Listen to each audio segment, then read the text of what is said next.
Welcome to the George Carlin podcast. It's very late. It's 2 a.m. But check it, dude. That is a QR code in the Philadelphia airport to purchase food and beverages. I told you this AI atheist nerd propagation will take over. I refuse to use that QR code, just like I refuse to take a Waymo. It's anti-human, it's degrading, and it's anti-hospitality. I'm not the only one that feels like that. I asked the waitress, I'm like, what is going on with this? She was as disgusted as I was. She can't wait till next year when they get the QR BS out of this restaurant business.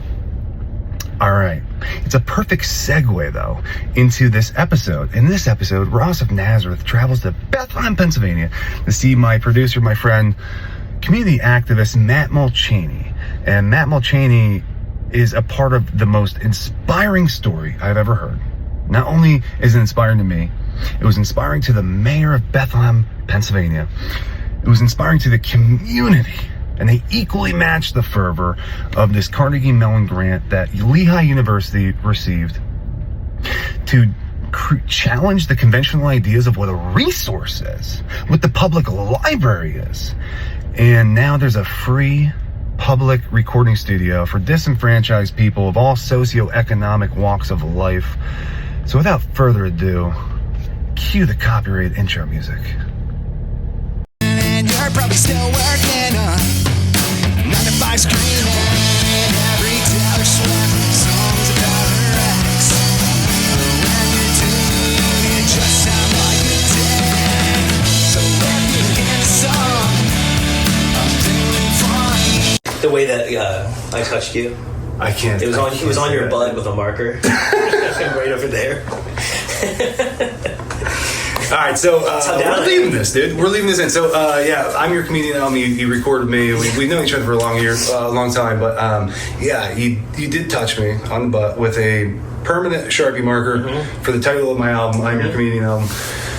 We had so much fun recording it, and this is not what this podcast is about. It's about highlighting how special you are to me.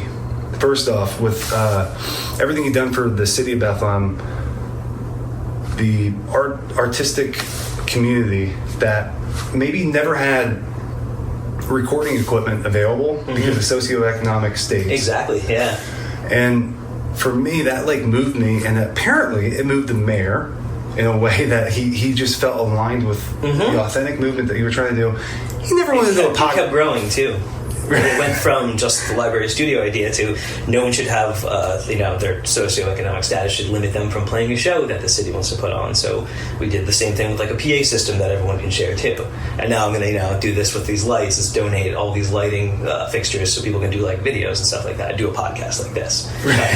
So the idea kind of spread, and I feel like that happens with positive things like that. I think they can spread in a good way like that, and more people will latch on to what could be a resource. You know what I mean? I full-heartedly agree with that. And the weirdest thing to me is the negative consciousness that is manifesting in America right now that's not on that wavelength. They're essentially getting I'm up here, I'm resentful and judgmental, and they're down here and they're not good at this, and they're whatever the projection might be. And I know you were in you did social work for years. Yeah, 6 years. Yeah. These pathologies maybe have taken over industries, and the idea that cool people don't want to say, I'm doing these really cool things. And unfortunately, I'm going to confront that, because you were my hero with getting people to get availability through recording equipment, because in South Side Bethlehem, dude, sometimes life is tough, and it's not linear. Yeah. And growth is not linear. You need things like that to help you along sometimes. Yeah. Oh my God, dude. Music saved my life. Comedy saved my life. And for people that are struggling in this local area, there's now free recording equipment. Just, can you please enlighten the audience on how did that get started? Because I know you never wanted credit, number one. And I feel almost embarrassed to push you to get, like, I don't know. I just think it was the coolest thing I've ever seen. And can you give the audience a little bit, like a brief synopsis of why you felt passionate about this, why you felt a calling to do this? Yeah, I mean, it started with, like, discovering punk rock when I was a teenager, honestly. Like, since I discovered, like, zines and people around the U.S. and the world, like, doing things that were just for the good of everybody, and to, like, host shows and have very inclusive spaces, be cool with LGBTQ+, et cetera, people and everything, I kind of was, like, woke me up that, like, oh, there's a way to do life where you do it your way and you help people, you know what I mean? Which took me to social work too. So this was just kind of like a branch off of social work. And specifically the library director, who was a punk in the 90s, who is a few years older than me, but was in some very goofy, very out there bands. He mentioned, like, he would love to see, because the library is kind of like increasing its role as far as like a resource for the community, as, like, you know, books aren't like the first go-to at libraries anymore. Like, people go there to learn stuff and to have different programs and that kind of thing. He's trying to push the boundaries of what a library can be for people, and he mentioned maybe getting like an iPad that had like a one button thing where you hit record on it or something like that, and then people can come in and like record ideas and stuff like that. And then we kind of took a break on the idea, and I started like hoarding more gear and stuff like that, thinking like, oh, I'll give this to the library when this comes together. Somewhere in the course of like 8 months, he happened upon a grant that was like a Carnegie Mellon whatever digital initiatives thing. It was through Lehigh, and he got like $10,000 to throw into this idea. So they got some bigger studio kind of gear and stuff like that, and then had me come in to kind of figure out what to do with it and where to go from there.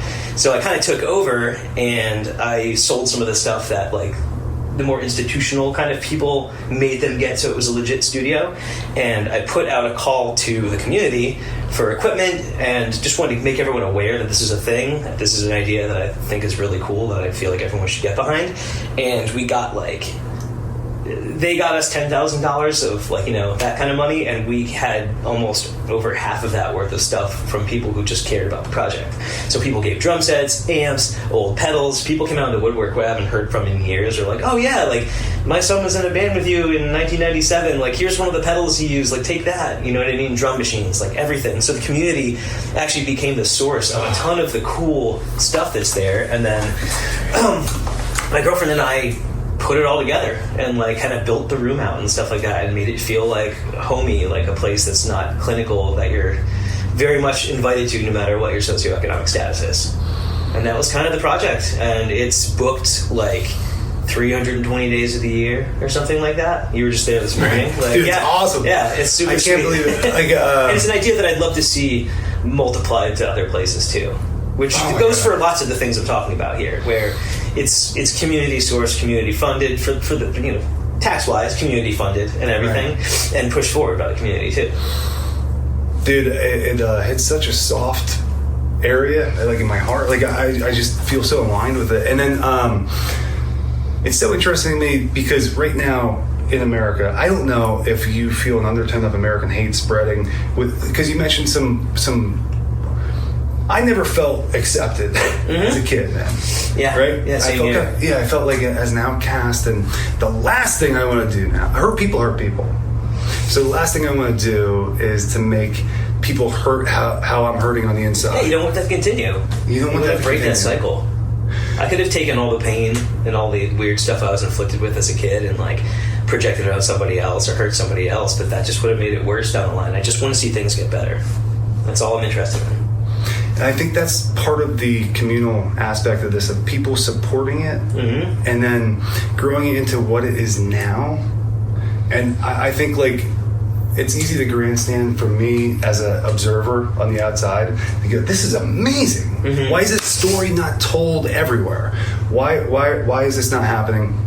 Because the bulk of the stories that are told are like, check me out, I just got my hair done again a week later. Like, we're being catfish. Yeah. It's just a catfish. Perfectly curated stories about just yourself without a regard for anybody else. You know what I mean? And this is a thing where you have to kind of recognize that like the whole is much bigger than any one person.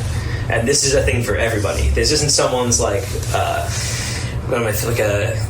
narcissistic project or something like that to make me look good or someone else look good. It's everybody's thing. I don't want credit for it. You know what I mean? I think it's just a good thing that's there for everybody. But there's not a lot of that anymore.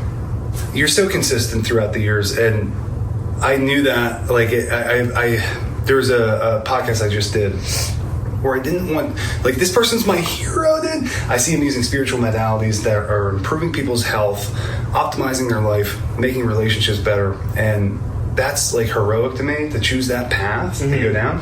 And at the same time, being a professional, I understand you don't want to step on people's toes, and you just want to live your life. And there's a part of that heroicism that goes into spiritual endeavors, but putting that aside, how did you get to the point where you knew this was authentically you, that you're going to risk part of your life story to invest into this idea? What was the belief system, I guess, or what was the final analysis of I have a short time on this planet, I believe in this, I'm going to do it, and I don't care what people think? Yeah. I mean, I definitely feel like we have a short time on the planet, and I want everyone to have the best time possible, and not to be crushed by capitalism, and to make some art and enjoy yourself. And this is a way to help further that along. Pretty simple, actually. I don't necessarily believe in much of anything but what we get in front of us, what our lifetime is, and I don't even necessarily believe there's an innate meaning to anything. I'm almost the nicest, happiest nihilist you'll ever meet in the world, but I almost don't believe there's a meaning to anything whatsoever, but I feel there's an incredible amount of power in creating that meaning, and I chose to create a meaning around this, and it's having a good effect on people, and that's all I could ever want. Yeah, man. I feel that's even cooler in a way, because dude, if I go, I'm an artist working material on stage. I hear someone say that, and I'm an artist working my material out. I'm oh, dude, I beeline for the door, and I'm oh, dude, my soul, dude, it was almost died, dude, almost died there. I can't get down with the I am an artist, dude. So I think there's a part of that growing up the punk scene where you're dude, I'm just doing me, man. Yeah, this is just me. There's no self-righteousness in punk. Yeah. For real. You can be a weird fucker who doesn't give a fuck, but it's still I think at your core, you want everyone to not be giving a fuck. Right. So you might seem self-righteous because you're just doing your own thing, but you're doing your own thing because you discovered, you unlocked that door, and you got the key, and the key for me was punk rock, and I was oh shit, yeah, nothing really does matter. I was right. I never cared what people thought. It made me nervous for some reason until I thought, what does it matter? I still am here. I'm still doing my thing, and I can choose to do whatever I want after that. Sure, stuff getting made fun of hurts and whatever, but it's it always comes down to what you choose to do with after that, Totally, man. I'm drinking green tea right now. I'm not everyone's cup of tea. Yeah. And to accept that fact opens up the door to controlling your own life, and to realize hey man, life's too short. I'm gonna be worrying about someone else's worries and concerns. I don't have time for that. And then the other part is fuck you. Who are you? Yeah. To be judgmental and resentful. Who are you? Let's go into you. And then once you open that door, you realize that everyone's full of shit, and you go, wait, we have a short time here, man. I was just in turbulence on the plane, dude. And I'm I care about people, and this time's too short and valuable to me to not do the things I believe in. Absolutely. And that's it at its core. You were the perfect example of that to me in my life. Seeing you do this for the city, it just struck a chord with me personally, and I believe in all of that. So I don't know what I'm trying to ask you really, dude. We're just fucking hanging out right now, but the more people who hear about this stuff, the better, because I'd love to see ideas like this multiply across the country. And that's what I said from the beginning, kind of get a setup here where you almost have a better functioning economy for the artists, where we have the gear ready to go, you have a studio ready to go, it just takes you doing it, you know what I mean? So it's just it becomes up to you when you have some of those boundaries removed, and then you can make what you want. There's all kinds of little projects that we're working on too, like this one local. It's like a podcast and like an AV company kind of thing. We have Value with Love. We were working on putting together a repository of local band songs for all the businesses to use in their like bumpers for their ads and like as background music, instead of just like picking canned music or AI music or something like that. We actually will have everyone's music without vocals ready to go, so you can drop in a band song instead of like someone who's making $1 million already or whatever. And like streaming's already completely fucked, you know what I mean? But in some small way, that band now gets heard by a few more people. Maybe they'll sell some merch. Maybe more people will come to shows. So it kind of helps this thing just like live and breathe as this engine of creativity and people taking care of each other. That's humanity to me. The other part I can't get down with. I can't get down with like an AI system that's only modality of perception is profit and greed. And then who gets that profit and greed? You're giving it to not locally. It's not local. No way. No. And you're removing the core principle of AI and all this stuff moving forward in that direction is that people are expendable. Mm-hmm. Like we don't need people. Mm-hmm. Like you're useless. It's a fucked up philosophy. You know, dude. And who would want to propagate that? Yeah. Like I bought a phone the other day. Mm-hmm. And so I go in there and we all have to do it. Unfortunately. We all have to pick what's the thing that caused the least harm that we have to buy. Like I bought a microphone, like I really hope that was not that much slave labor, but I had to. Dude, this shit fucking blew my mind. So I was talking to this guy. He had no idea what a phone was. Mm-hmm. And I'm breaking down batteries. I'm like, what is a battery? You know, like where do we get these elements?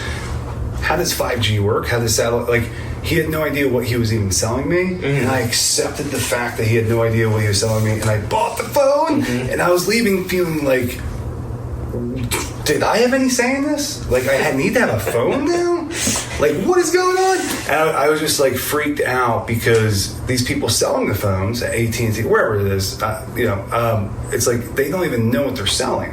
Mm-hmm. How did this happen? Like, how did people, and I think it's the pathologies, man, like the narcissistic personality disorder or antisocial personality disorder, these pathologies somehow taken over industries in a weird way in America, and breaking free of that, of going, I'm not aligned with this. Like, I don't value this. I'm going to start making meaningful purchases in my life that reflect what I believe in. Which is tough because you're buying your validation device. You know what I mean? Like, exactly. Here's my validation for the next 2 years, so I have to trade it in again. You know what I mean? So if you can break that and not give a fuck about that, then yeah, maybe you'll care about. Maybe there's a third party who will make a cooler phone that no one gives a fuck about. You know what I mean? I'm about ready to get a dumb phone, honestly. Dude, I can drink like one of those. Like what was the old people have it? It's like a. One of my parents have. It literally just has numbers, and you can't tag. I'm kind of cool with that. I'll get online here. I would be down with that, like, just because the fact that we are tribal human beings, and we want to be a part of this global consciousness. Which could be a good thing. Huh? There's nothing wrong with that. Totally. Innately. For me, global consciousness has to have a harmony, or it's not consciousness. Mm-hmm. We're being misled by these psychological pathologies that don't believe in harmony. That's a good point. Yeah, so like buying. So the whole idea is like human beings can predict the future to some degree. That makes us different than the rest of the sentient beings on this planet. Mm-hmm. So the idea of global harmony happening in a time where we may be the most disconnected is interesting to me, but also there's people that are doing what you're doing right now, and that's not told in mainstream news. Yeah. Like, it's all about...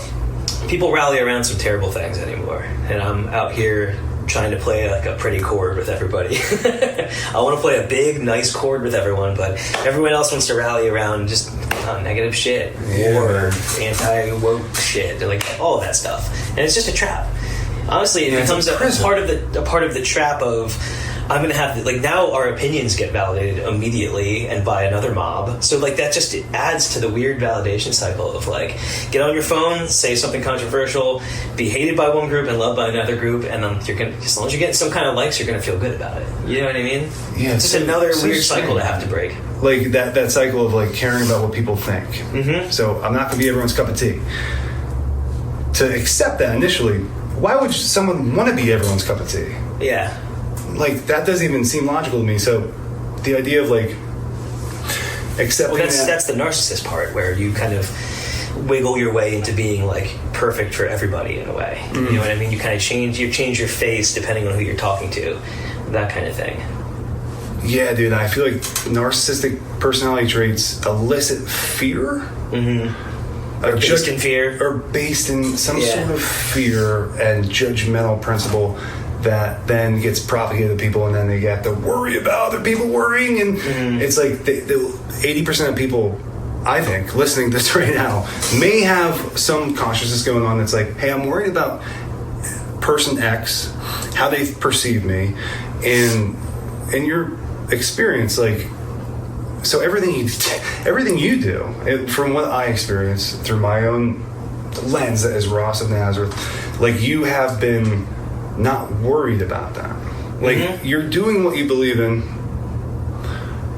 and that's it. Like, you don't have to try and appease anyone or try and like get someone's approval or validation. It has nothing to do with that. And then there's like a middle ground of that where you're not. It's not like a. It can swing pretty extremely where you're trying to appease everybody and be validated constantly. On the other hand, you might like to be hated. You might like negative attention. It's almost like a delinquent pride kind of thing, where you're like the deplorables comment in 2016, Hillary Clinton, that whole thing, like that ignited a whole fury of people who are like, yeah, I am deplorable, and I'm proud of it. Dude! All right, so I'm just in this third space where I don't really care what people think, but I'm going to only use my actualization to do positive things, basically. That's the punk rock growing up, being an outcast ourselves. And then, so the theory I have is like, so a dog barking at a human being, and nine times out of 10, this dog's just barking at a person that's probably thinking about themselves or thinking about other people. This person's just walking by the dog, dude, right? The dog barking, unbeknownst to the dog believes that it did something good. Like, this is my domain, I protected my house, and I barked, and this person kept walking. What happens with those people that are judgmental, resentful, they get something out of it, like a central nervous system reward. I'm resentful, I am up here, they're down here, and that's it. And then they have this instant gratification of being a monster. And that may produce I want to say positive, but it is a negatively positive central reward system in the brain. And you can get locked into these grooves in life, and it's a pendulum. So like the other side of that, and sometimes you got to be on that other side of the pendulum, and there's not a grain of sand out of place for those people, but the other side of it is like, no, I'm not going to be concerned with what people think. I'm not going to be resentful because I'm only propagating what I'm mirroring about myself. Like, that's my own insecurities and projection. And I'll put it on someone else. Yeah. And then you have this reward system, and that's hard to break out of. However, it's effective for those people. Like, they get something out of it. So to break away from that, man, it's like, I don't know how to do it. I don't know how to like give awareness to those people that are suffering. Expecting people to be like aware of what they're projecting is like a pretty tall order. You know what I mean? We're also locked into looking at ourselves and looking at each other. I'm not speaking for you or myself, but like that's kind of the it kind of seems to be the consensus anymore. It's hard to break out of that. You know, you have a constant barrage of things telling you what you're doing. This is where it gets dicey. Everything is telling you that what you're doing is kind of great, very much. Right. You know what I mean? You get all these rewards for stuff, but like, there's no. I don't know. I feel like it's devoid of a soul, and there's nothing that it's connecting to. You know, it's like you're being this person just to get likes on a robot phone. You know, It's all fake anyways. It's like the comments you can buy and all these things you can do nowadays. Like $1 billion corporation can have a new person out tomorrow. It's like it's an army of little weird corporations. Yeah, dude. You know what I mean? Oh my god. All right, so my phone dies right there in this podcast. My bad, dude. Oh, dude, I'm not worthy. Existential crisis over this. No big deal.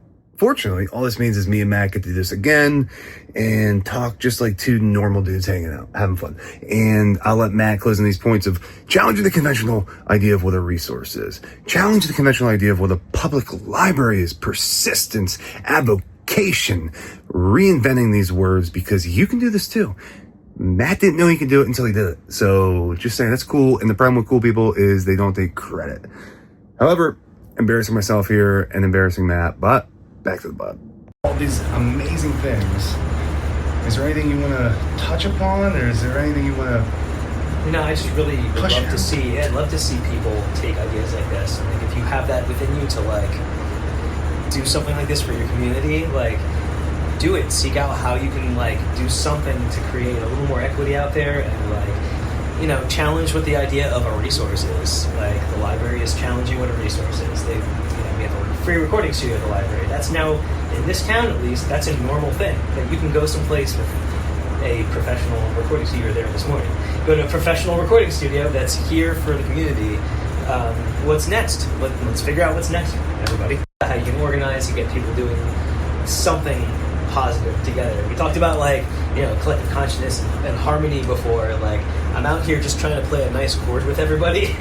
There's a lot of really weird notes that everyone's adding, but like, we all can kind of like harmonize on like making everything better for everybody. I think we'll all feel better for it. You know what I mean?